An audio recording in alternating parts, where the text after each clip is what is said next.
tudo bem? Vocês já ouviram falar sobre cães que visitam hospitais ou escolas? Eu imagino que sim, ou já ouviram falar na TV, ou já viram.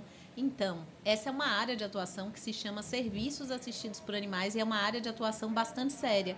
E a gente veio aqui hoje preparado para conversar sobre esse assunto com dois especialistas na área, né? Duas pessoas que atuam.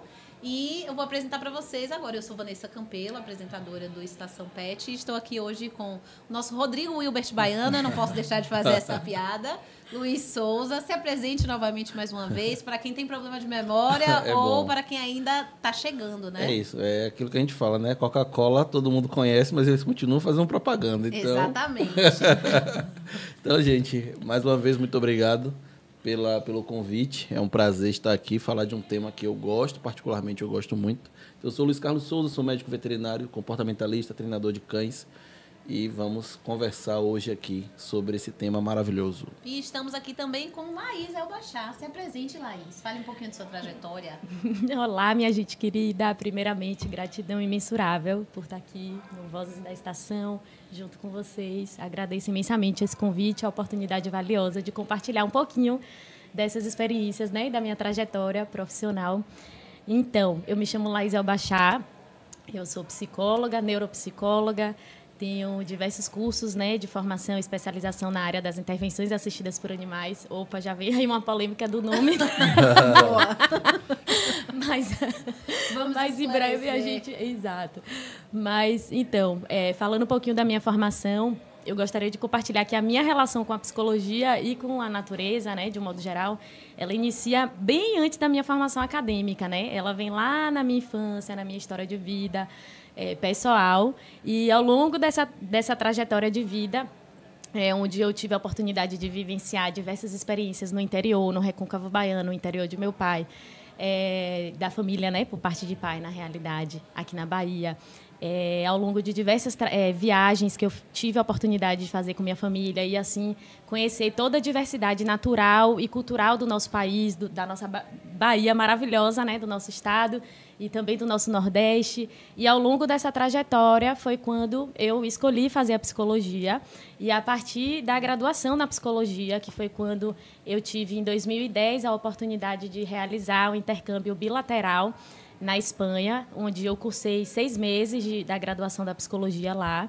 E lá, neste momento, né, em Santiago de Compostela, foi onde eu tive o conhecimento dessa prática da intervenção assistida por animais. Inicialmente, eu conhecia a partir da ecoterapia, né? A ecoterapia, para quem não conhece, é uma prática terapêutica onde o cavalo faz parte integrante do processo terapêutico junto com profissionais das diversas áreas da saúde e da educação.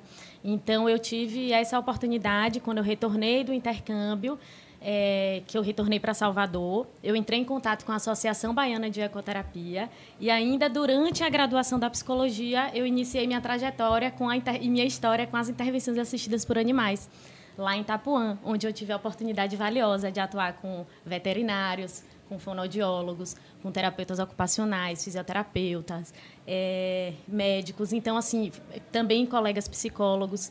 Então, eu tive esse contato e essa atuação profissional com equipe multidisciplinar desde o início da minha trajetória nessa área. É super importante falar sobre isso, embora eu saiba que cada um tem sua trajetória, né, profissional e tudo. A minha eu não sou melhor nem pior do que ninguém. Muito pelo contrário, eu tenho muito a aprender e nós somos seres em constante desenvolvimento e aprendizado. Ao longo da nossa vida todinha a gente está aprendendo e também ensinando, né, de alguma forma. E, enfim, e aí já 1000 janelas na minha cabeça. Deixa eu voltar para a parte da trajetória.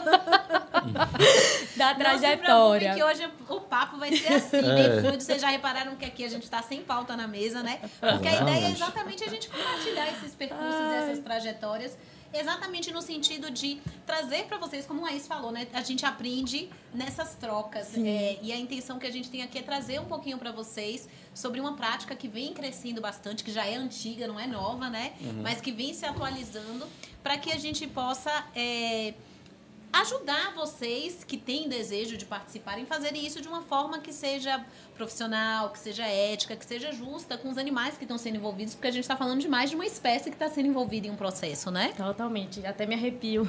E é super importante esse olhar cuidadoso, essa atuação ética, profissional e cuidadosa mesmo, com todas as espécies envolvidas. Afinal de contas, desculpa. Peraí. Fique tranquila. Afinal de contas, estamos falando de saúde, né? Exatamente. E saúde integral, e não apenas saúde dos seres humanos envolvidos ali. Então, é super importante esse olhar cuidadoso e multiprofissional, buscando uma atuação interdisciplinar, para que possa garantir, né, a qualidade desses atendimentos, desses acompanhamentos para todos os envolvidos. Inclusive, eu estou aqui pensando se eu faço já esse comentário, essa consideração já agora, ou se eu dou seguimento da trajetória, mas eu acho que eu já vou fazer aqui e daí sigo falando da minha formação interdisciplinar. Acho que vai ser interessante. Então, me lembrei agora, né, a partir dessa fala nossa sobre o cuidado, a importância do cuidado, né, com todas as espécies e os envolvidos na sessão, no processo terapêutico, né, em si, eu lembrei de uma experiência que foi muito importante na minha trajetória e que eu, sempre que eu tenho oportunidade, eu compartilho, porque foi algo assim que aconteceu, que é real, aconteceu comigo, e a partir justamente de toda essa trajetória cuidadosa, eu consegui identificar uma situação específica e evitar um possível problema no início de uma sessão. Foi o seguinte: durante ainda a trajetória na ecoterapia, a maioria dos atendimentos que eu realizava era em Itapuã. No entanto, uma vez na semana, tinha os atendimentos no Cabula. Acho que até hoje ainda tem. Tem. Então, e aí os animais, os cavalos, né, da ecoterapia, eles são cuidados e tudo. O manejo veterinário acontece em Itapuã, né, de fato. Então, quando esses animais eles são deslocados para outro lugar, existe todo o cuidado, né, de verificar qual ou precisa ter, né, de fato, aquele cuidado de como que está o animal antes de sair da baia, antes de se deslocar até o local e tudo. Só que o que acontece? Se a gente parar para pensar, assim como nós humanos, né, do despertar até chegar ao local de trabalho, tanta coisa pode acontecer com a gente. Uhum. A gente pode presenciar um acidente, a gente pode passar por um trânsito, exato, se deslocar num trânsito muito mais exaustivo, cansativo, quente, né? E tudo isso pode afetar, de alguma forma, o nosso funcionamento interno, seja através do humor ou alguma questão física, de fato, né? Então, o que acontece? Esse animal ele foi deslocado, mesmo com todo o cuidado necessário. Quando foi iniciar o atendimento lá no Cabula, eu consegui identificar, antes dele iniciar o primeiro atendimento, que ele estava batendo com a pata anterior, a patinha da frente, ele estava fazendo um movimento. E aí eu me lembrei de uma das aulas, de um dos cursos que eu fiz, né, da especialização de socorrismo de equinos, que inclusive foi um curso onde eu era uma das pouquíssimas pessoas da área de saúde humana realizando aquele curso em específico naquela época. E esse curso foi fundamental para que eu conseguisse identificar a comunicação desse animal de que ele estava com desconforto. Então, a partir dessa lembrança, imediatamente eu interrompi o início da sessão, comuniquei com o condutor, comuniquei com a outra profissional que estava comigo na época, e eu fiz imediatamente o contato com o pessoal da veterinária. Eles estavam com o caminhão ainda super próximos, imediatamente eles chegaram, pegaram o animal, que antes deles chegarem, o que acontece? A gente tirou a sela e realmente a gente percebeu que ele, de imediato, se deslocou, se moveu para o chão, na tentativa de minimizar esse desconforto, essa cólica, né, que é muito comum nos cavalos. Pode acontecer, e por isso a importância desse olhar cuidadoso em relação a essa espécie específica, né? E, sobretudo, o olhar cuidadoso para a espécie e também para o indivíduo em questão. Então, esse animal, ele deitou para tentar liberar os gases. A família do paciente, do praticante, que iria iniciar o atendimento, foi comunicado também através da equipe, que teve esse cuidado. E como havia no local outro animal para realizar os atendimentos também, a gente conseguiu reajustar a dinâmica dos atendimentos, mas também com cuidado para não sobrecarregar aquele outro animal. Então, enfim, eu trouxe assim um pouco para compartilhar, para vocês verem a importância desse olhar cuidadoso em relação ao animal que está ali. Perfeito. Afinal, ele é fundamental para todo o funcionamento dali. E a gente precisa ter esse cuidado, esse respeito, né, com ele. E eu aprendi uma vez, em um dos cursos, e eu sinto até de não lembrar o nome da fonoaudióloga que uma vez trouxe essa fala e que eu sempre levo adiante, que ela trouxe assim, que se a gente parar para pensar, comunicação não é sinônimo de fala, né? Então, os animais se comunicam, até as pessoas não verbais, elas também se comunicam, né? E mesmo os verbais também se comunicam de outras formas que não apenas através da fala, perfeito, da oralidade.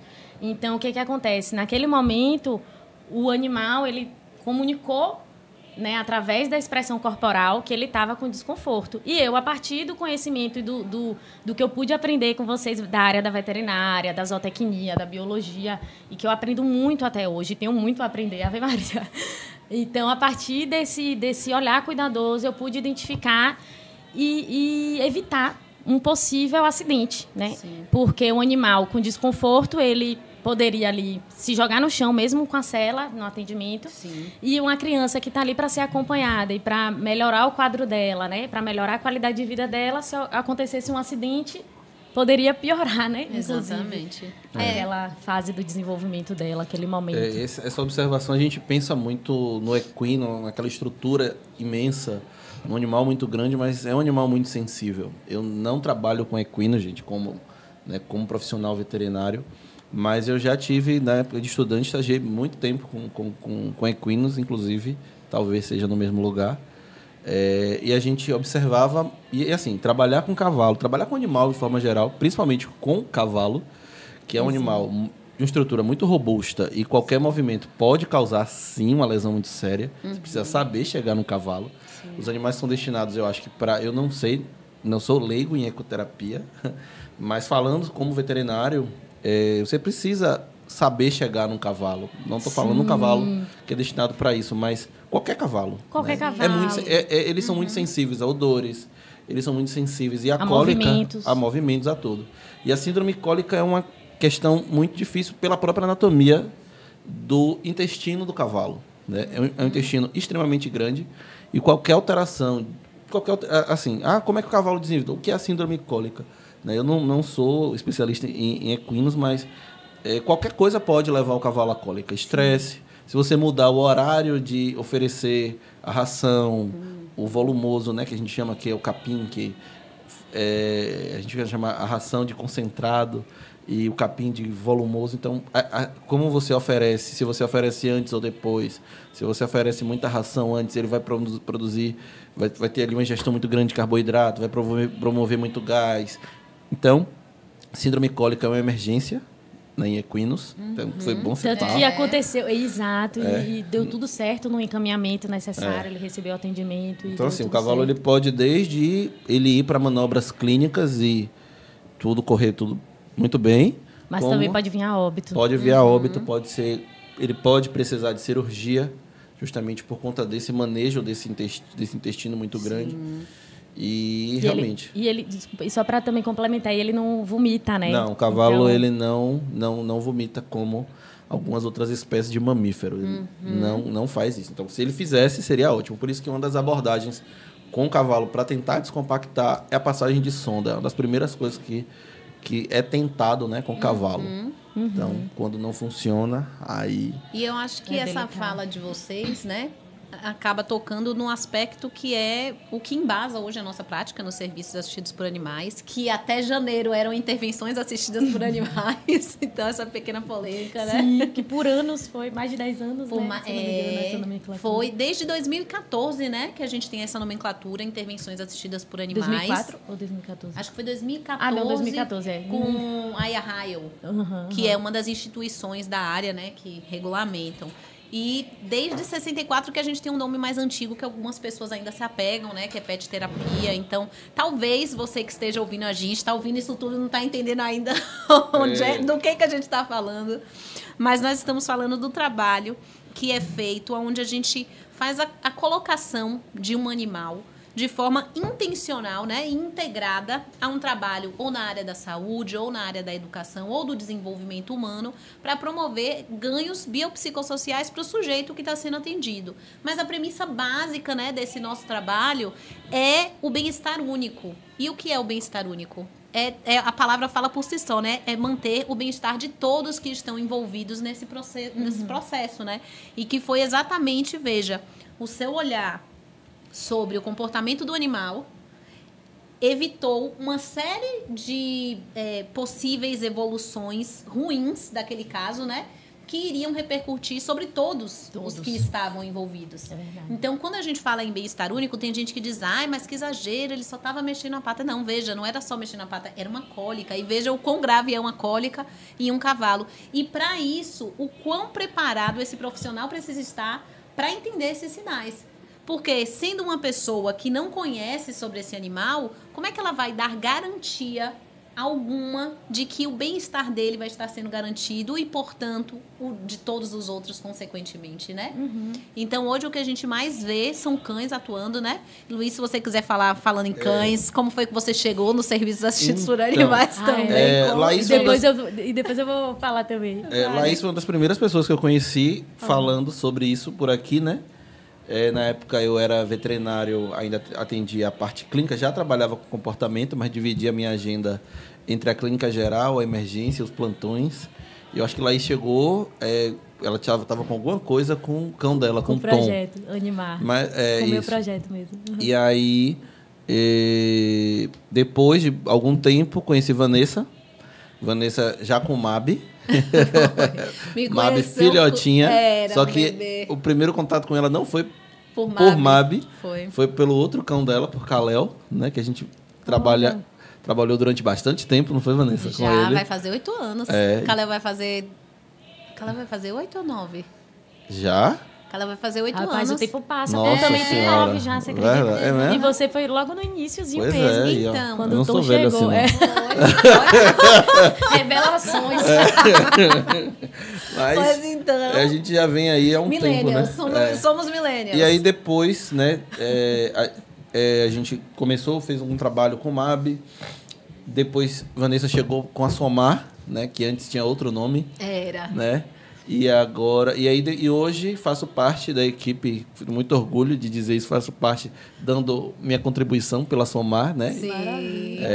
Falando sobre... E aí é muito interessante como as coisas conversam, né, nessa trajetória de forma muito harmônica. E aí, nesse meio tempo, eu fiz o Fear Free. Sim. Depois eu fui aluno da Somar.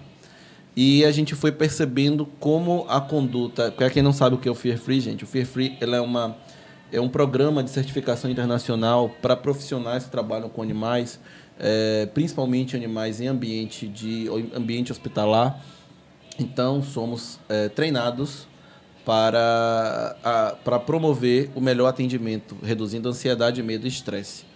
Então, é a certificação, né, que sobre manejo de baixo estresse, que vocês me seguem aí nas redes sociais, vocês vão me ouvir falar. Essa semana eu vou postar o vídeo de eu vacinando o meu cachorro, como eu vacinei Eros essa semana. Então, sem contenção e sem nada de contenção, ele solto, e a gente aplicando o manejo de baixo estresse com ele. E quando a gente fala de manejo de baixo estresse, a gente fala de bem-estar único, a gente fala sobre tudo que está ali dentro da Somar, sobre o respeito aos animais, sobre o respeito, e isso que você fez, né, de interromper uma sessão de atendimento enquanto a gente percebe, né, e a gente, Deda, se estiver assistindo esse episódio, Deda falava de coisas assim foi uma coisa que me pegou muito, né, da gente advogar pelo cão, que foi o que eu sempre me propus a fazer enquanto treinador de cães, que era, Vanessa pode falar mais sobre isso, que eu sempre parei uma sessão quando eu vi, epa, calma, não é assim. Era. O Luiz foi o primeiro treinador, porque assim, na minha história com o Kalel é meu cão reativo, né? Ele sente um desconforto muito grande com pessoas desconhecidas e situações que são muito desafiadoras. Ele é um cão bastante medroso, né? E eu conheci Luiz exatamente por conta do Fear Free, Sim. porque eu estava lendo um livro que se chama From Fearful to Fear Free. Então, de estar cheio de medo a estar livre do medo, né? Sim. E aí foi assim que eu descobri a medicina veterinária comportamental e me indicaram o trabalho de Luiz. Então foi assim que a gente se aproximou, né? E depois de já ter passado por diversos profissionais, cada um agregou da sua maneira, mas assim, Luiz foi o primeiro que realmente assim olhou para mim e me acolheu, entendendo as minhas dores e os meus lutos em relação a Kalel, que chegou na expectativa de trabalhar comigo no serviço assistidos por animais e demonstrou não ter o menor perfil. Na época eu também não tinha formação, então não fiz uma escolha acertada, né?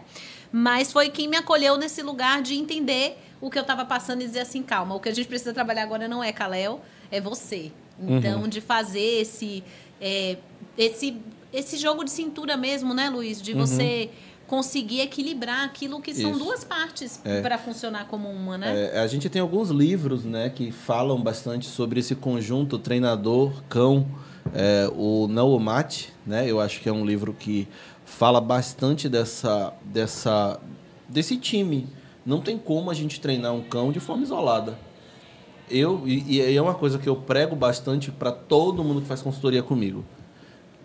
Não, Luiz, você vai aí treinando meu cachorro e eu não vou poder não vou poder participar da sessão. A gente remarca a sessão. É assim ou não é, Vanessa? É sim. Eu não vou poder acompanhar. A gente não vai treinar hoje. Que dia que você pode de novo? Vamos no dia que você puder, porque eu preciso de você aqui. Porque, assim, eu falo com todo mundo. Hoje, 7h30 da manhã, eu já estava treinando cachorro. Tem dia que 10 horas da noite eu estou falando sobre cachorro ainda. Então, eu acho que ao longo desses anos eu sei treinar um pouquinho o cachorro. Eu sei alguma coisinha. Então, assim, eu não preciso... Humildade é tudo. Né? Eu não preciso treinar o seu cachorro para mim. Sim. Eu preciso que você saiba como o seu cachorro funciona. Sim. E eu preciso que você entenda como o seu emocional vai interferir no emocional do seu cão. Sim, então, eu acho que eu posso falar... Já teve vezes da gente estar treinando e eu estar percebendo Vanessa tensa. E eu percebo muitos tutores assim. Fala, Vanessa, respira um pouquinho, baixa esse ombro, relaxa. A mão assim. Abaixa essa mão. Não precisa disso. Passeia só com seu cachorro. A gente colocar leveza no treinamento, a gente desconsiderar mitos, a gente dizer... Porque o cachorro está querendo mandar em você. Não, gente, o cachorro às vezes ele só está querendo cheirar um lugar que ele achou interessante e você está tensionando a atividade ou o treinamento. Então, eu acho que e isso ganha muito mais importância se eu tenho o objetivo de ter essa parceria com o meu cão, se eu sou condutor do meu cão no serviço assistidos por animais. Perfeito. Então, não existe um trabalho dissociado. A gente já fez cursos de outras coisas, meninas do Agility já vieram aqui. Sim. E quando a gente foi para esse curso, a gente sentou do lado, né, Vanessa? Foi, ficamos um lado do outro e conversando e observando as coisas. Então, tinha um cão que passava e fazia a pista de uma forma muito lisa, lindo, maravilhoso. Quando mudava o condutor, aí a pessoa dizia, o cão errou. Aí o que a gente comentava? Não, o cão não errou. É a linguagem do humano que não comunicou. Exato, não foi o cão estava... Aí eu falei, olha, o cão não foi orientado, não ficou claro o que era para ele fazer. Mas a gente coloca muita culpa no animal. Sim. Foi o cão que errou. Inclusive, a gente, no final, fez até uma pista com um dos cães das meninas, né? E foi muito bacana, porque a gente observou isso na pele, né? Como a gente ter que comunicar naquele ambiente. E você precisa saber exatamente o que você está fazendo para você ser assertivo, né? E ali saímos do que a gente trabalhava no dia a dia, né? Exatamente. E atravessado por muitas emoções, né? Eu imagino o desafio. Exatamente. Eu acho que isso é importante você falar, Laís, você já tinha trazido isso antes e é importante a gente ressaltar, né? Atravessados por muitas emoções. A relação, e aqui a gente vai falar mais sobre cães, né? Porque é o que a gente mais vê atuando no serviço assistidos por animais e é o que a gente vivencia. Traz muitas das nossas projeções pessoais, né? Dos nossos desejos. Como eu disse, Kalel, quando veio para mim, tinha a minha projeção pessoal e o meu desejo de 20 anos esperando ter um cão, conscientemente, porque os 5 primeiros eu provavelmente não queria, mas não era de forma consciente. Mas passei 20 anos desejando ter um cão. E quando desejei ter um cão, era um cão que iria atuar comigo na clínica. Então, assim, era muito forte esses sentimentos represados exatamente e trazido para um projeto de vida e que, de repente, dentro de um período de 6 meses a 1 ano, eu observei que não ia dar certo. Não ia ser como eu esperava que fosse. Exatamente.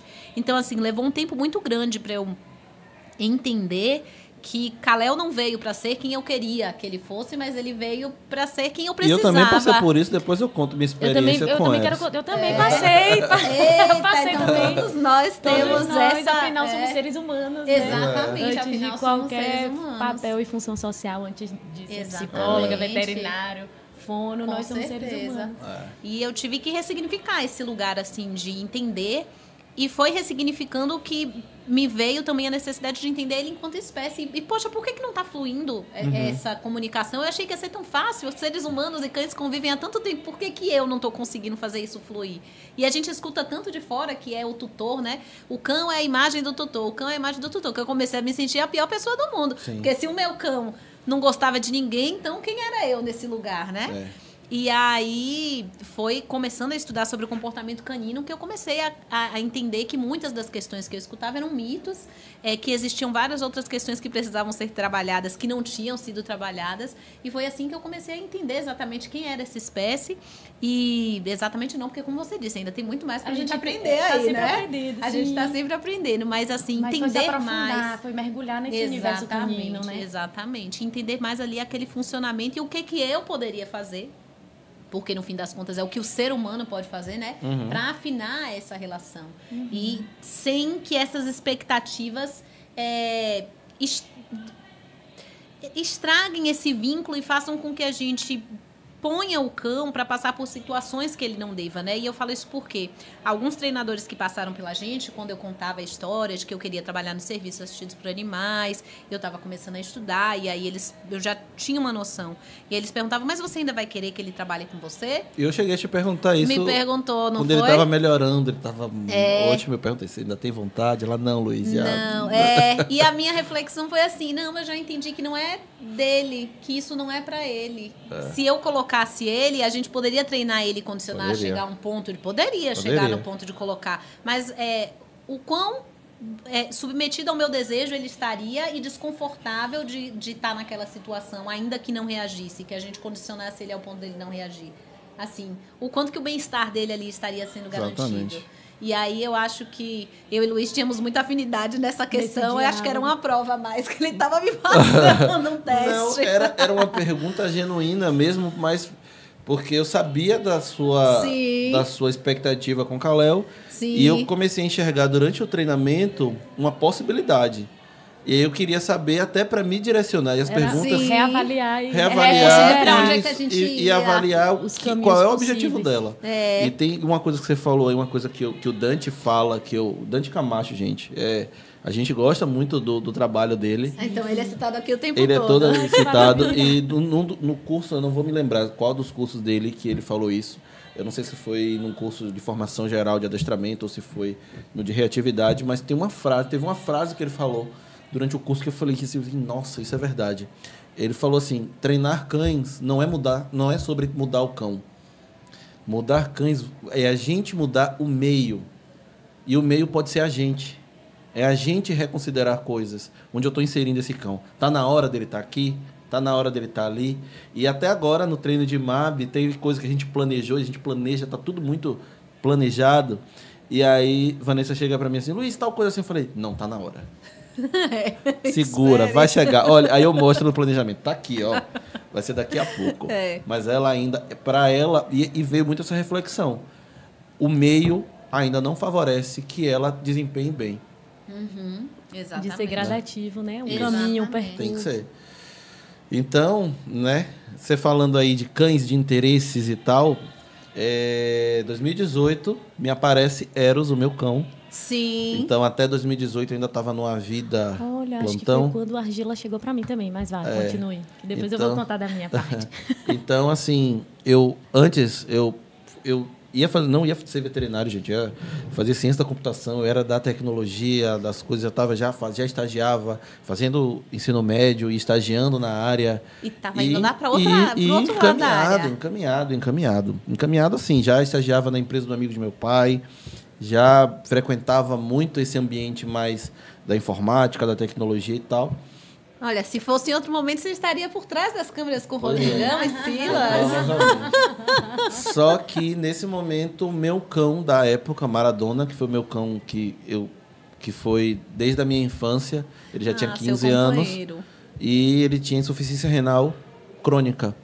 E ele acabou, né, piorando. Me envolvi muito nos cuidados. Eu tinha um vizinho que fazia medicina veterinária já e ele começou a me incentivar. Cara, isso não é sua cara. Informática você até gosta, mas sua área é essa daqui. E aí eu comecei a ir com ele na escola de medicina veterinária da UFBA e observar como era. Falei, não é que esse cara tem razão. E comecei a me envolver muito com os cuidados com Maradona. Maradona acabou, infelizmente, vindo a óbito. Foi um aprendizado muito grande. Até hoje ainda a voz ainda embarga para falar dele. E durante esse tempo, faculdade, isso e aquilo, não tive cachorro. Não quis cachorro. E aí, trabalhando como veterinário, também não tinha cachorro. Aí o pessoal me perguntava, Luiz, como é que um veterinário não tem cachorro? Aí eu dizia, mas se eu fosse polícia e eu tenho que ter um bandido em casa, eu inventava algumas piadas assim para me livrar desse estigma de ter que ter um cachorro e ser no veterinário. É interessante a expectativa das pessoas, né? Que as pessoas criam sobre até cliente mesmo perguntava, tá, mas você tem quantos cães? Eu nenhum. Mas como é que veterinário não tem cachorro? É como, essa fala me lembra também até como eu atuo com crianças, adolescentes. Você tem filho? Exato. Eu, quando trabalhei na maternidade, era assim o tempo todo. Você tem filhos? Aí eu dizia, não quero ter. E aí eu desisti de ter essa conversa e dizer, ainda não, porque não tinha tempo, eu tinha que trabalhar, então não tinha tempo de desenvolver todas as questões sociais envolvidas. Nessa época tinha uma amiga que ela era obstetra e ela não tinha filha, ela dizia, aí depois de um tempo ela falou, tenho 3. Um de fórceps, um normal e um de cesárea. Aí, ninguém mais entrava no mérito. Porque se ela dissesse assim, relaxe, aí diz que a mãe chegava e perguntava, você já teve filho, você já sentiu a dor de parir? Não, então você não sabe do que eu tô falando, né? Aí ela falava só para sair dessa conversa. Mas aí, então, em 2018, eu já estava parando mais os plantões, porque às vezes eu saía de casa numa terça e voltava numa quinta. Então, não tinha como eu ter cachorro, né? E aí eu falei, não, isso não é vida para mim, tá acabando com a minha saúde. E aí eu falei, é o momento de talvez pensar no cachorro, né? E aí fui mergulhar, no mergulho me apareceu Eros e Pepita. Foi literalmente mergulhar, né? Foi mergulhar. É isso que eu ia perguntar. Mergulho. Fui mergulho aqui ali do lado de São Joaquim tem uma fábrica de barcos, e um amigo me levou, Robson me levou. E aí tinha uma ninhada lá. Eu falei, eu não quero nem ver, se precisar de ajuda, de vacina, do que for, me fala e tal. E aí depois a gente, na outra semana, com a minha ex-companheira, ela observou os cães e falou, não, essa cachorra é minha. Eu falei, mas nossa, você vai pegar uma cachorra agora? E a cachorra dela passando por processo de quimioterapia, um monte de coisa. Eu falei, mas agora... Não, ela bateu questão. Não, essa aqui é minha. Eu fui. E fui pro barco, fui mergulhando e amadurecendo a ideia. Aí eu falei, não, eu não quero cachorro, não quero cachorro, não quero cachorro. Quando eu voltei, eu vi Eros. Quando eu olhei para ele, eu falei, esse cachorro é meu. Aí pronto. A partir de agora... E aí eu falei, nossa, esse vai ser o cachorro que eu vou levar para o meu trabalho com cães com reatividade. Eu vou levar ele para ser aquele cão que a gente vai dessensibilizando ele nos exercícios com os outros cães. Resultado. O meu treino foi por água abaixo e por isso que a gente fala. O seu cão está assim, você tinha que ter feito, mas a vida, gente, ela não é linear. Exato. Então foi no mesmo momento que eu descobri o câncer, minha mãe com câncer. Então, minha mãe, infelizmente, acabou vindo a óbito. Mas foram 2 anos de tratamento muito intenso. Era um câncer muito agressivo. E aquele períodozinho que a gente precisa estar muito ali com o cão, não consegui cumprir tudo. E é um cão reativo. E é um cão reativo até hoje. Hoje ele... Vanessa já conheceu Eros. Já.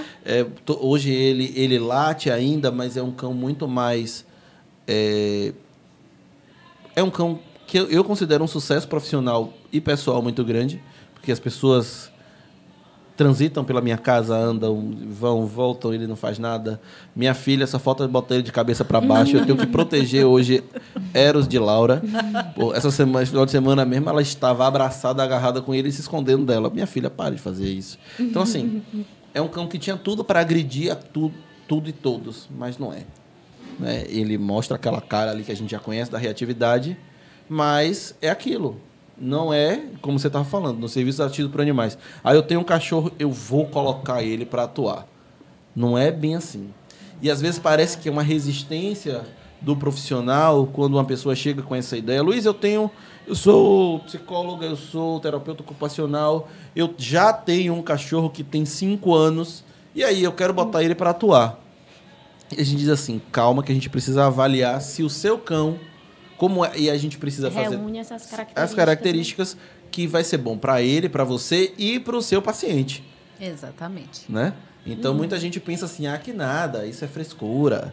Isso é o treinador querendo colocar burocracia no treinamento. Mas não é, gente. Não é. Tem gente que vem com umas falas assim, não, eles tornam esse processo longo para que ganhem mais dinheiro. Não, pelo amor de Deus, gente. Não. A gente está falando das suas crenças. Deus dentro das crenças de cada um. Mas no sentido de, aqui o objetivo é a gente resguardar o bem-estar de todos. Se você tem um profissional que não entende do cão, que não entende nem do seu paciente ou do seu aluno, e um cão que não está preparado, o que pode sair dali? Pois é. Assim, mesmo que a pessoa vá com todo amor do coração dela, e geralmente ela vai. E essa questão que a Vanessa falou, por exemplo, de o treinador está querendo ganhar dinheiro. Então, assim, hoje eu só tenho treinando cão para serviço, só MAB, de Vanessa. E Vanessa sabe quais são os meus critérios para treinar um cão para serviço. A pessoa tem que fazer o curso, né? Ela não vai vir e assim, ela pode até começar a fazer a consultoria comigo, mas vai ser obrigatório ela fazer a formação dela enquanto condutor, porque senão não adianta. Eu não vou continuar com aquele trabalho. E assim, a gente dentro da minha carteira de clientes, se a gente for falar assim, eu não reservo mais do que 2 pessoas. Por exemplo, tem Vanessa com MAB agora. Se alguém me procurar, só vai ter mais um. Porque não é um cão comum. Não é um treino comum. Não é um planejamento comum. Né? Luiz já foi comigo na clínica onde eu trabalho. Luiz já passou por simulação comigo, já tinha passado antes. Um trabalho minucioso. Não que os outros não sejam. Não sejam, mas esse requer uma atenção muito maior. Exatamente. Eu sei disso, porque você é um profissional extremamente cuidadoso, atencioso. E no que se refere, de fato, aos cães, né, de intervenções, de terapia ou de serviço assistido, de fato, é um trabalho bem cuidadoso e específico. E merece essa atenção, esse cuidado e esse diálogo direto com o profissional, que é o condutor, né, e o tutor daquele animal. Exatamente, para que ele esteja capacitado, porque vai chegar um momento, claro, que Luiz já vai ter me passado tanta informação que eu já vou estar cada vez mais preparada, claro, né? Mas o profissional do comportamento não deixa de ser ele, para precisar estar nesse acompanhamento em conjunto, né? Sim. Enquanto a gente vai evoluindo esse olhar mais específico e se desenvolvendo junto com todos o cão, ali, exatamente, com o cão, entendendo como fazer aquela colocação de forma que seja de fato intencional e assertiva, não que a gente comece a levar só porque as crianças vão sorrir. Que bom que as crianças vão sorrir. Se ela gosta de cachorro, a chance que ela sorria e fique feliz é muito grande, mas não é por isso que nós estamos promovendo essa relação, né? Exato. É por outros ganhos. Sorrir é ótimo, ficar feliz, esses são ganhos secundários, mas existem outras coisas que também são, né, importantes. E fale um pouquinho o que você queria falar de como foi que a Argila chegou. Eu tô aqui, na verdade, encantada, escutando vocês falando, compartilhando essas experiências, que também, de alguma forma, eu me conecto e me atravessa também em relação a essa questão das expectativas e não expectativas, e de desconstruir também, e da gente lidar com as nossas mini frustrações, né, diante dos nossos projetos de vida, de fato. E aí, não sei como é que a gente está de tempo, mas eu acabei falando um pouquinho da trajetória da parte dos cavalos. Sim. E aí, na fala de vocês, eu acabei me dando conta que eu não dei continuidade para falar de como eu cheguei na atuação com os cães, com o universo dos cães. E de compartilhar um pouquinho dessa minha mini frustração também. Sim. Mas antes disso, eu gostaria realmente de compartilhar aqui a minha admiração em relação a esse olhar cuidadoso e atento, né, de vocês, de desconstruir essa projeção inicial, né, de Sim. que é natural que a gente tenha um desejo, que a gente imagine, que a gente crie, que a gente idealize. E aí, com o passar do tempo, né, nessa formação continuada, no mergulho nos conhecimentos, se aprofundando, a gente vai vendo que, na realidade, a vida também não é linear. Existem diversas variáveis que nos atravessam. Exatamente. Nas nossas fases de vida e nas fases de vida do cão também, né? E, enfim, e daí o que... é porque a gente precisa de... Na verdade, à medida que eu ia escutando vocês, e eu querendo falar também, escutando encantada, eu falei, gente, são tantas conexões. E tantas conexões importantes que a gente precisaria de mais tempo, mais encontros para poder abordar essas temáticas. Não se preocupe que aqui o espaço, a casa é aberta. Que pode lindeza. Voltar. Sim, porque é isso. Não tem como falar também do cão sem falar da gente enquanto ser humano, das emoções que nos atravessam e dessas desconstruções e dos caminhos possíveis, né, a serem trilhados. Exatamente. E até das nossas próprias conexões aqui nessa mesa, né? Porque Luiz perpassou pela sua história, você perpassou pela minha também. Sim. Então, assim, esse é um mundo, né, que faz com que a gente vá encontrando pessoas que conversam com aquilo também que somos nós e aquilo que a gente deseja e entende sobre... E valoriza. Exatamente. É sobre os nossos valores, né? A gente encontra pares. Sim. Isso faz com que a gente vá conectando também, né? E vá se conectando. E o quanto que é lindo e emocionante mesmo, porque a partir do tempo... Às vezes a gente perde um pouco dessa noção do tempo, né? E quando a gente foi parar para analisar, já tem um tempo que a gente acaba que se conhece. Sim. E que na nossa trajetória, embora cada um com seu caminho, com seus projetos e que de alguma forma se interconectam também... Mas, até me perdi agora do meu pensamento, perdão. Tranquilo, mas dessa questão do cuidado. Mas que tem total a ver com o que você já havia dito mesmo. Desse cuidado, né? Desse olhar mesmo cuidadoso com todos os envolvidos. E nos conte sobre Tom. Então, Tom é uma longa história, na realidade.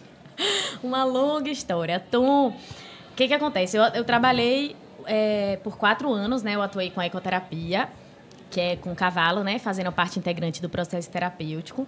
E a partir dessa atuação foi quando eu realmente vi que a minha formação era e seria, de fato, além de continuada, interdisciplinar.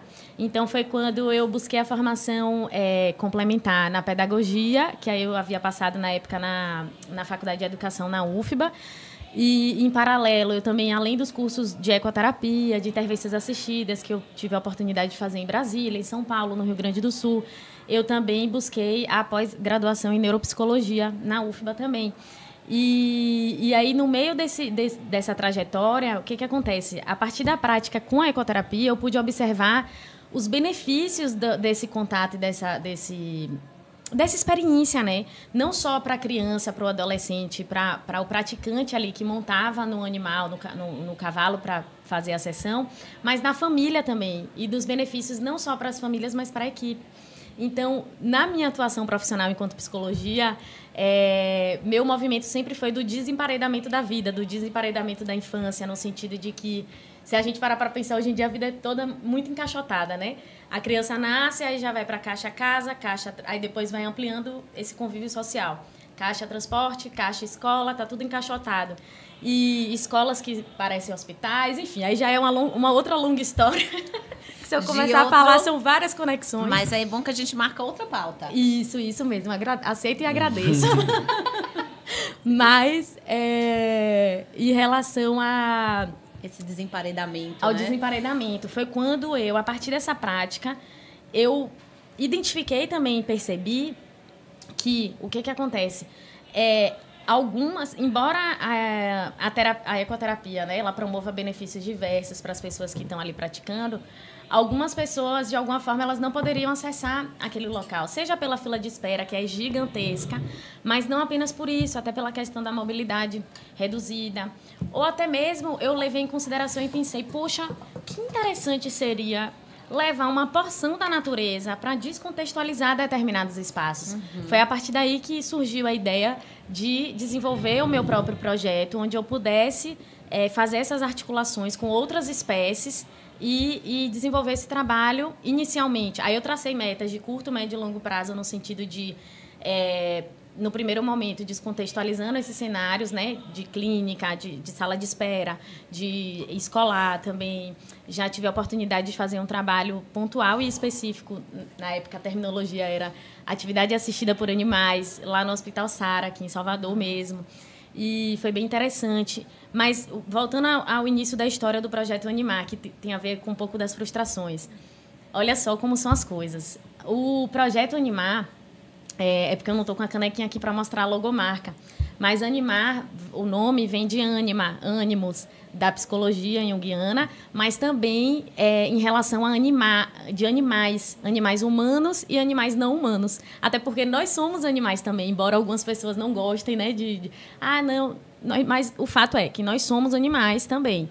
E a biologia não nega. Vocês podem tentar fugir. Gostando ou não, são. E outra, exato, porque nós não somos superiores aos outros animais, embora alguns seres humanos tenham aprendido e ainda se sintam superior a até outros seres humanos, quem dirá outras espécies, né? Sim, tem gente com certeza. Enfim, mas então, e aí o nome animar, ele na minha cabeça, na minha ideia inicial, seria envolver animais diversos, não apenas cães e gatos, mas também aves. Eu pensava muito na possibilidade de arara, de ter animais silvestres. Só que o que acontece? Quando eu fui mergulhar no universo do cão, eu já vi que era um universo gigantesco. Aí que você se deu conta. Exato, e justamente por esse olhar cuidadoso, de ter o conhecimento aprofundado, ainda que não seja tão aprofundado quanto o profissional da área, que estuda anos da vida ali, né? Anos na graduação, enfim. Mas são especificidades, né, em relação a cada espécie e a cada indivíduo. E aí, em relação aos animais silvestres, aí eu fui desconstruindo isso mesmo. Embora o nome já existisse do projeto, meu amigo já tinha feito, tudo lindo, maravilhoso, mas eu não incluí a parte, eu desconstruí essa parte realmente dos animais silvestres por várias questões, inclusive por mais que tenham animais autorizados, legalizados, mas eu não queria... Eu percebi no universo dos cães, por exemplo, que as pessoas projetavam, só de ver eu com o Tom, já falava, ai, meu Deus, eu quero muito um cachorro igual a esse, troca comigo, eu quero ser tal, tarara. Projetando, querendo, achando que... Enfim, e aí a mesma coisa as pessoas fazem, inevitavelmente, também com outros animais. E aí eu ficava... Como o nosso trabalho acaba sendo pedagógico também, de certa forma, no sentido de que a gente precisa ter esse cuidado, que a gente está ali abrindo caminhos e sendo referência. E o cuidado que a gente precisa ter mesmo. Então, assim, eu me incomodei muito com a ideia de ter um animal silvestre por várias questões. Pela questão da idade, que depois eu descobri que uma arara, um papagaio, pode viver em média de mais de 50 anos. Então, eu pensava, meu Deus... Se eu morrer antes quem que vai cuidar deles e tudo? Será que vai ter o mesmo cuidado? Enfim, foram vários pensamentos e eu não queria, de fato, plantar essa sementinha de que as pessoas desejassem ter um animal silvestre porque eu também tinha, e porque eu tinha, é possível ter e tal, enfim. Não queria mesmo. E aí eu fui desconstruindo. E aí foi quando, em um dos cursos que eu fiz, né, desse mergulho nos cães, foi quando eu conheci o Tom, ainda filhote, lá no Rio Grande do Sul. E assim iniciou um pouquinho da nossa história. Pelo tempo agora não vai dar para eu me aprofundar na história específica de vida de Tom e também do projeto, tanto quanto eu gostaria, mas a gente vai ter outro momento. Vamos ter vários outros momentos, não se preocupe. Mas só para finalizar um pouquinho essa parte, no meio do percurso, né, onde eu estava desenvolvendo já o projeto, de inicialmente... atender ambientes, descontextualizar, né, cenários de clínica, de escola e de outros ambientes, e também realizando atendimento domiciliar. Na sequência, foi quando eu não me conectava, que nem eu falei do início, né, eu nunca me conectei com um ambiente fechado, assim, uma sala de 4 paredes, sem janela. Então, o que eu fiz? No local que eu moro, tem um quintal, e aí eu fui amadurecendo a ideia e... Na minha época de infância, eu fazia terapia... Estou indo e vindo nas conversas, mas espera que vocês vão entender. Na minha infância, quando eu fiz terapia, a minha psicóloga, ela atendia na residência dela. E durante a minha graduação da psicologia, eu me recordo que o próprio Código de Ética, e eu entrei em contato na época também com o conselho, se ainda se mantinha, se ainda era possível realizar esse tipo de atendimento na própria casa, na própria residência do profissional, contanto que o acesso seja diferente. Aí tem todos os cuidados éticos, né, envolvidos e necessários em relação ao acesso, segurança de todos os envolvidos, sigilo e tal. E aí, nesse contexto, eu decidi estruturar uma sala de atendimento no local onde eu moro, que tem um quintal pomar, e a partir dessa abordagem ecológica, que é levar em consideração os micro e macrosistemas e várias outras coisas na realidade, mas simplificando é mais ou menos isso. Então, tem a sala menor, que é um ambiente mais controlado, digamos assim, com menos estímulos. Aí tem uma outra área do pergolado e tem a área do quintal, que é a área mais aberta e extensa. Então, é uma área que me permitiu realizar os treinamentos com o Tom, em relação a essa questão da variabilidade dos estímulos e também das crianças com comprometimentos sensoriais ou com diversas outras questões também. Então, foi pensando em tudo isso que eu co-criei esse espaço, né? Digamos assim. Eu digo co-criei porque, como é um quintal, existem diversos animais de vida livre. Eu não tenho o papagaio, a arara, né, como eu falei, mas, por outro lado, existem árvores frutíferas onde as jandaias são verdadeiros espetáculos da natureza. As jandaias, que são aqueles periquitinhos verdes que vivem em grupo, eles vão todos os dias lá se alimentar, de manhã e final da tarde, durante a tarde, o dia também, enfim. Uma coisa linda, mas vou parar de... Não, mas isso faz parte do... Porque se a gente pensa nos serviços assistidos... Sabe por que eu fico ansiosa? O tempo cronológico. Eu tô aqui falando, se deixar, minha gente, eu falo um bocado. Não se preocupe. Mas aí, como eu me deitei... Porque a gente tem as possibilidades de ir estendendo esse espaço mesmo, porque a ideia é exatamente a gente trazer essas percepções diversas sobre um mesmo trabalho e essas vivências diversas para que as outras pessoas entendam também que desempenhar essa função vai muito para além do que é o nosso desejo, mas para aquilo que é o real. A Deda traz muito para a gente, né, que a realidade acontece entre o ideal e o possível. Exato. E o que a gente pode fazer de melhor dentro desse cenário? Então, seja segurar um pouco o nosso projeto e reorganizar a rota, repensando que exatamente esse exemplo, qual é o impacto do meu exemplo com animais silvestres sobre as pessoas. Então, qual é a melhor possibilidade dentro daquilo que a gente deseja, né? Porque não necessariamente a gente vai conseguir fazer. Então, poxa, eu queria muito que o meu cão fizesse visitas a escolas e pudesse exatamente quebrar esse ambiente que ainda hoje que se tenham novas propostas de ensino, mas que ainda é tão cartesiano, né? Sim. Então, seria maravilhoso, mas será que o meu cão está nesse lugar? Será que ele conversa com isso? Será que é um ambiente para ele? Ou como é que eu posso cumprir esse desejo de uma outra forma que não submetendo o meu animal a isso, né? Então, assim, como encontrar um profissional que possa me dizer ou não se o meu cão tem o perfil para estar? Ou para ir para um hospital que é um outro ambiente que, por mais que a gente tente quebrar a rotina, é um ambiente que é igualmente... traz a saúde, mas é igualmente adoecedor, porque a gente está num ambiente onde você está em contato com doença o tempo todo. Então, o foco não deixa de ser doença no hospital, né? Ainda que seja tirar a doença. Mas como quebrar esse ambiente que também pode adoecer? E a inserção dos animais, é isso que você diz, esse contato com a natureza é algo que o ser humano vem se podando há muito tempo. Então, a gente tem cada vez cidades mais urbanas, cada vez mais contato com concreto e cada vez mais o contato com a natureza vai diminuindo, né? Vai se extinguindo. Inclusive, isso tem interferido na nossa relação com os cães, porque a maioria dos comportamentos que eu recebo como queixa são comportamentos naturais do cachorro. Olha só. Então, assim, a pessoa diz, ele está se comportando mal. Mas o que ele está fazendo? Não, ele está agora com o negócio de lamber o ânus e lamber a região genital. Aí quando a gente vai olhar, gente, isso é um comportamento natural de grooming. Não, porque ele late. Aí eu tenho que dizer, olha, vamos começar, cachorro late, tá? Se ele estivesse falando, a gente ficava preocupado. Aí já era, que ele ainda tá latindo, era, né? Pra gente publicar em algum artigo, em alguma revista de um impacto muito grande, que o seu cão mia ou faz qualquer outro ruído que não é compatível com a espécie. Sim. Mas o que a gente precisa ver é se esse latido, o que é que esse latido está comunicando? Né? Foi como eu compartilhei com Vanessa esses dias, que eu fui parado por um adestrador que ele me disse que eu tinha que o meu cachorro, eu saí com ela sem compromisso de fazer um passeio. O passeio foi maravilhoso, mas eu parei para pegar um lanche e começou a se aproximar, vieram assim 4 ou 5 motoboys e gente para comprar, e ele começou a latir. E eu me afastei e ele ficou bem. Eu falei, ó, então, rapaz, ó, eu tô aqui com o cachorro e tal. E aí veio um adestrador dizendo que eu tinha que liderar o meu cachorro, porque eu não podia. E aí eu falei, não, mas eu não trabalho com isso, eu sou adestrador, sou treinador, sou veterinário.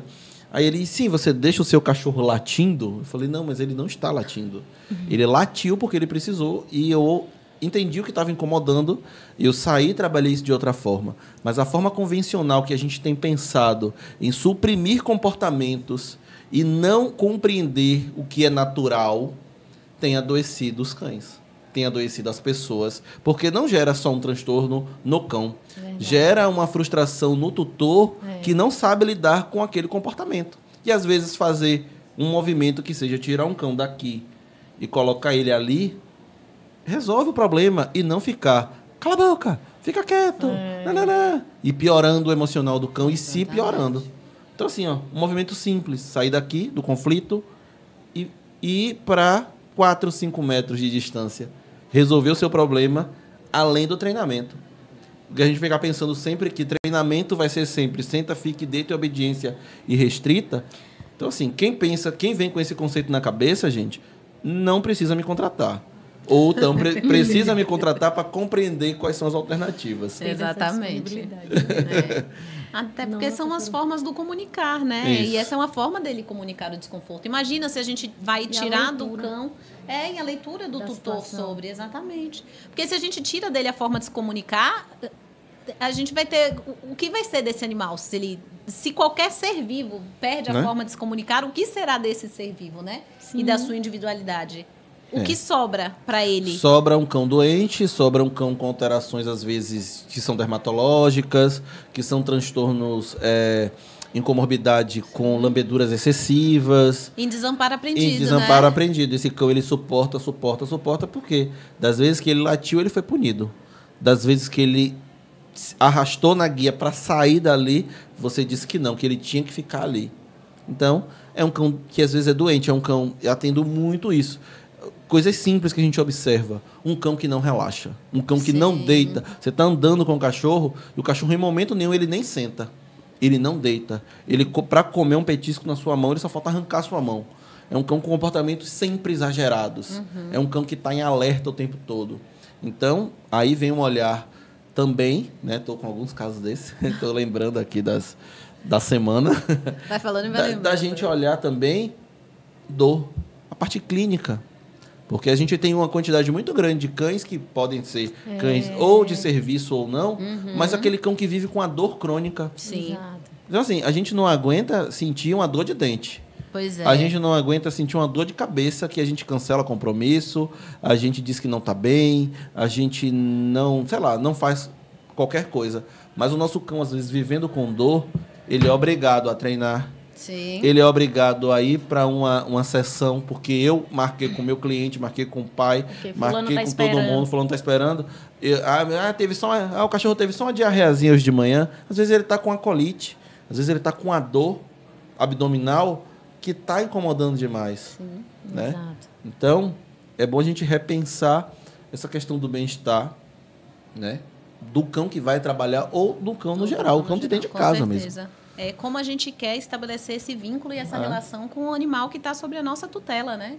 A gente se dispôs a receber esse animal e a trazer esse animal para a gente, e a gente se dispôs, não se enganem, dentro do nosso egoísmo, dentro da nossa, do nosso olhar egocêntrico, né? A gente trouxe este cão para junto por alguma necessidade nossa também, né? Então, às vezes, a gente vai suprimindo essas questões, trazendo, não, mas eu fiz isso para tirar ele da rua. Ok, que bom que você tirou ele da rua, mas você também trouxe algo de benéfico para você, né? Senão, não teria sido feito. As relações se estabelecem dentro de benefícios. Isso é um ponto extremamente polêmico, e eu falo bastante sobre isso. Então, tem muitos cães, quando a gente vai avaliar a rotina daquele cão em casa, aquele cão ele já está abandonado.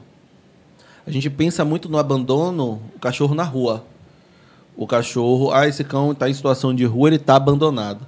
Mas se a gente for olhar o cão Às vezes aquele cão que está em situação de rua tem uma qualidade de vida. Não estou falando para que ninguém abandone, gente. Abandono é crime, não deve ser feito, né? Mas eu estou falando de responsabilidade com aquele ser que você coloca na sua casa.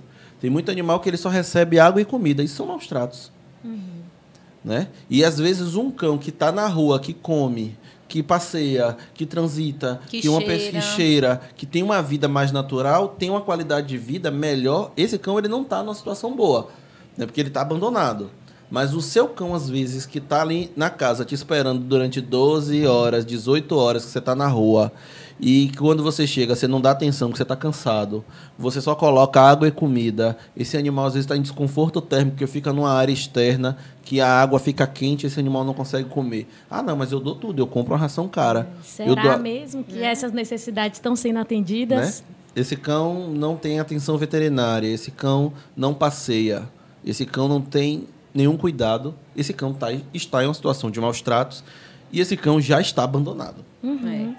Essa fala super importante, de fato, me fez lembrar, acho que como a gente já está concluindo, né? É super importante, minha gente, a gente lembrar o seguinte, que cada um de nós somos uma longa história. Nós humanos e os animais não humanos também têm sua própria história, né? Então, assim, é importante a gente lembrar que nós temos, dentro dessa longa história, né? Nós somos um grande órgão sensorial, né? E nós temos nossos níveis de sensibilidade, nossos repertórios de experiências, nossos níveis de sensibilidades, né? No caso dos cães, sensibilidade olfativa, sensibilidade visual, sensibilidade auditiva, sensibilidade tátil. Nós também temos níveis de sensibilidade diversos. A gente vive numa diversidade, né? Humana e também em relação à espécie, aos cães, existe também ali uma diversidade de indivíduos, né? E as necessidades, também existem necessidades a serem atendidas. Né? Então, se essas necessidades elas não são atendidas, ela vai interferir diretamente na qualidade de vida daquele indivíduo. Então, seja o ser humano ou não. Por exemplo, a questão da necessidade do movimento. Super importante, no caso dos cães. Necessidade de movimento, de farejar, no caso, o movimento que eu me refiro de caminhar ou de brincar também. Socializar ou não, porque tem alguns animais que, a depender do repertório de experiência deles, né, ele pode ter uma dificuldade maior de socialização e aí não cabe ao adulto, ao humano, pensar, eu quero que meu animal interaja com outro. Mas se ele comunica ali um desconforto naquela interação, naquela aproximação, né? Enfim. E aí eu queria só fazer essa conexão com... trazendo essa ideia, essa amarração em relação à questão do repertório de experiências do indivíduo, dos níveis de sensibilidades que precisam ser considerados e das necessidades, né, diversas. Sim, e quem estiver disposto a ter um cão de serviço, entender que esse cão ele tem direito de não ser perfeito. Exatamente. Né? As pessoas vão achar que eu selecionei o cão, eu contratei uma pessoa para selecionar o meu cachorro, que é o correto, né? A gente, às vezes, já pega o cão já com a pessoa. Então, os passos, eles precisam ser... É o que a gente preconiza. Lógico, eu tenho já o cachorro. A gente vai avaliar se ele serve. Se ele servir, ok. Se ele não servir, você vai receber um relatório lá. Precisa entender o porquê que aquele cão não deve ser colocado naquela atividade. Esse animal ele vai precisar de um acompanhamento ao longo da vida e, pelo que a gente já sabe aí, pode ser que algo pode se perder. Né? A gente sempre comenta muito, né, Vanessa, lá na Somar, que um cão de serviço, a gente tem que tomar muito cuidado porque a gente pode perder ele a qualquer momento. Sim. Né? Então, a gente tem que tomar cuidado desses comportamentos naturais, a gente tem que tomar cuidado que nas interações durante o serviço, como tem sido feito, a importância do profissional olhando lado a lado com você, avaliando o seu cão, né? Então, o passo que a gente está com o MAB agora, que é Vanessa atuando, eu observando e pontuando com Vanessa. Vanessa, tem tal coisa aqui. Vanessa, atente para tal questão. olhe para a MAB em tal momento da sua atividade, não é? E a gente tem que estar construindo, estar refinando. Esse e olhar, ela está linda. Essa percepção, né? Exatamente. E ela está linda trabalhando, né? E então, vem de um histórico assim que talvez seja bacana da gente compartilhar, que MAB ela foi introduzida inicialmente na época em atividades, então a gente fazia, mas eu só conduzia ela, então assim toda a minha atenção era para ela, né? E aí durante a pandemia vieram outros desejos, outras vontades e eu reajustei, né, a minha estrutura de trabalho com ela. E aí veio esse novo passo que é Luiz me apoiar nessa colocação de MAB no meu trabalho enquanto fonoaudióloga, né, que é completamente diferente do que a gente fazia. Então, todo esse cuidado e esse olhar que a gente tem é para essa nova recolocação de um cão que a pessoa poderia dizer assim, não, mas ele já fazia, tá, mas ele não fazia isso. Então, como é que a gente vai preparar ele para ele fazer isso, né? Então, oferecendo uma ambientação nos locais onde ele vai trabalhar. Essa aproximação gradativa, né? Exatamente, uma construção. E desse olhar que Luiz vai trazendo para mim, de Vanessa, olhe para isso, olhe para aquilo. Porque durante o trabalho, quando a gente está atuando com os nossos cães, a gente precisa ter um olhar duplo, né? Você está olhando para o seu cão e você está olhando... E que se complementa, porque você precisa olhar para o seu paciente ou para o seu aluno, né? Então, essa atenção dupla precisa ser muito bem trabalhada para você conseguir... garantir, de fato, que o seu trabalho está sendo desenvolvido de forma correta, porque é isso que o seu assistido, né, seja paciente ou aluno, está demandando, então aquilo precisa ser cumprido, as metas, e que o seu cão, que está apoiando esse processo, tenha seu bem-estar garantido, né? E esteja se sentindo bem e goste de fazer aquilo. Porque as pessoas dizem, o cão gosta. O cão gosta, mas a gente cria esse gostar também. Porque se a gente traz associações negativas, ele pode passar a não gostar. E é aí que está o problema. E por isso a importância, rapidinho, por isso a importância, de fato, dessa avaliação e reavaliação constante, né? Dentro e fora do contexto terapêutico. Perfeito. Porque é isso, se a gente perde, e aí a gente vem aquilo, né, do bem-estar único. Às vezes você está trabalhando com a criança, e a gente tem que lembrar que estamos falando de cães. A gente está falando de animal, a gente está falando qualquer que seja a espécie. E aí a gente tem que lembrar que morder é uma ferramenta natural de comunicação dos cães, desde filhotes. Cães interagem com seus irmãos de ninhada mordendo. Cães em desconforto podem morder, mesmo sendo um cão. Imagine, se a gente começa, é o que o Vanessa está falando, se ela não combina com a criança o que pode ser feito, o que não pode ser feito, e começa essa sessão e tomar um caminho que gere desconforto com aquele cão, em um episódio pode ser que a gente tenha um acidente. E aí é que a gente precisa cuidar. Olha, isso aqui não. Isso aqui na sessão não pode. Ou observar. Ou estabelecer limites. Ou ver se aquele cão está em condições de trabalho. Porque às vezes isso pode condenar não só aquele cão ou aquela dupla que estava trabalhando, mas a prática. Exatamente. Porque vamos imaginar um cão que não recebeu o treinamento adequado, o condutor que não tem o treinamento adequado para observar o seu cão ou a situação. E aí esse cão está trabalhando no hospital e ele morde um idoso, e ele morde uma criança. As pessoas não vão dizer que foi aquele cachorro, mas dizer assim, olha, cachorro aqui nesse hospital não entra mais porque mordeu um idoso. Exatamente. Mas como a coisa chegou naquilo, então é um trabalho que é muito, por isso que esse trabalho é minucioso. É minucioso. Exatamente. E todas as etapas merecem esse cuidado. Precisam, senão não adianta nem a gente iniciar o trabalho, né, com a coisa só faltando. Porque é bonitinho, ou só não porque... adianta. Porque tá na moda. Porque tá na moda, porque é bonitinho. Não vá nessa, minha gente. Eu acho que... Isso me preocupa muito, e me preocupa há anos. Isso é algo que tem preocupado bastante. A gente tem visto assim a quantidade crescente de pessoas introduzindo os cães, e a nossa proposta, inclusive, desse bate-papo aqui, dessa conversa, de trazer as nossas próprias experiências e histórias, exatamente, expandir essa consciência da necessidade desse cuidado e desse trabalho que é feito, do que há por trás. Quando você vê as fotos de um cão no hospital, existe todo um trabalho por trás, ou deveria existir minimamente. Exato. Então, se você deseja entrar para essa área, entenda de que a gente está falando aqui de profissionais que estudam por anos e que ainda assim seguem estudando e seguem nas inquietações para que a gente possa, de fato, garantir que esse seja um ambiente, que esse trabalho seja feito de forma com qualidade. Ética, com qualidade e resguardando, de fato, o bem-estar de todos, né?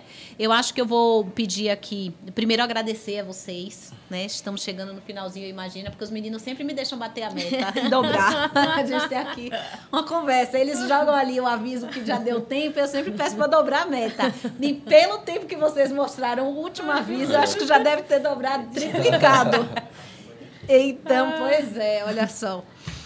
Então, eu queria começar agradecendo a vocês por terem aceitado o convite. E, Luiz, por estar sempre aqui. Muito obrigada. Mais uma vez, você sempre organiza a sua agenda para encaixar aqui a gente. Então, pessoal de casa, por favor, agradeçam a Luiz por estar aqui.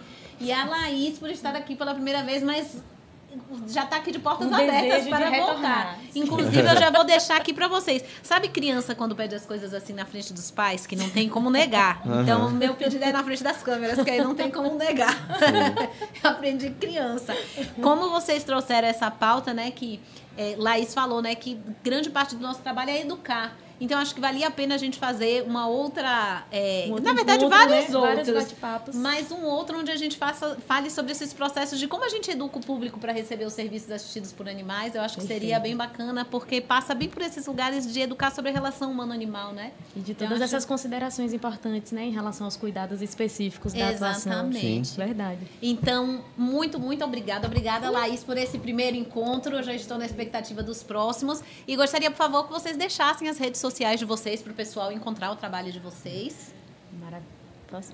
Eu que agradeço novamente, gratidão imensurável por esse encontro tão valioso e significativo e que outros aconteçam e irão acontecer, sim. Então, a rede social hoje em dia, a do Projeto Animaio, de Tom, Cão de Terapia, eu não tenho alimentado tanto com frequência, mas eu vou deixar aqui. É @projeto_animar e o outro é Tom_Cão de Terapia. Mas o que eu alimento mais é o Somos Todos Natureza, _ no final. É isso. Muito bom. O meu é Luiz Souza Vet, tudo com S, né? E eu acho que a gente aguçou um pouco da curiosidade das pessoas, como eu consigo, né, acessar. Então, sim. Vanessa, aqui me permite, de licença. Claro. Para falar sobre a Somar, gente. Então, eu acho que a empresa é dela, tá? Ela não falou. Então, a Somar faz cursos. Olha, a minha ousadia aqui, né? Nada, a Somar, isso mesmo. É só somando aí. Exatamente. A Somar, ela capacita tanto treinadores como condutores. Então, quem tem vontade, por favor, fale com Vanessa, fale com o povo da Somar, que vocês não vão se arrepender. Gostaria de agradecer mais uma vez o convite. Sempre eu tento realmente ajustar a agenda. Hoje era um dia que eu falei com a Vanessa. Hoje eu estou por aqui de compromissos, mas eu entendo isso aqui como um momento muito importante de uma convocação de fazer essa educação das pessoas. Falar sobre bicho sempre é bom, né? Falar sobre comportamento, sobre educação, melhor ainda. E essa relação, né? Com certeza. Já acontece há anos, essa relação entre humanos e animais. Animais humanos e animais não humanos. Bom, então fica aqui o convite para vocês, para curtirem, compartilharem com quem precisa ter acesso a esse conhecimento todo, né? Essas ideias que foram aqui trazidas. Clica no sininho, se inscreve e ajuda a gente aqui a crescer e a poder comunicar mais para outras pessoas também terem acesso a esse tipo de conteúdo. Então, obrigada por estarem com a gente até agora. E eu acho que é isso, né? E, por favor, procurem os nossos maravilhosos convidados para vocês seguirem também o trabalho deles. E até a próxima.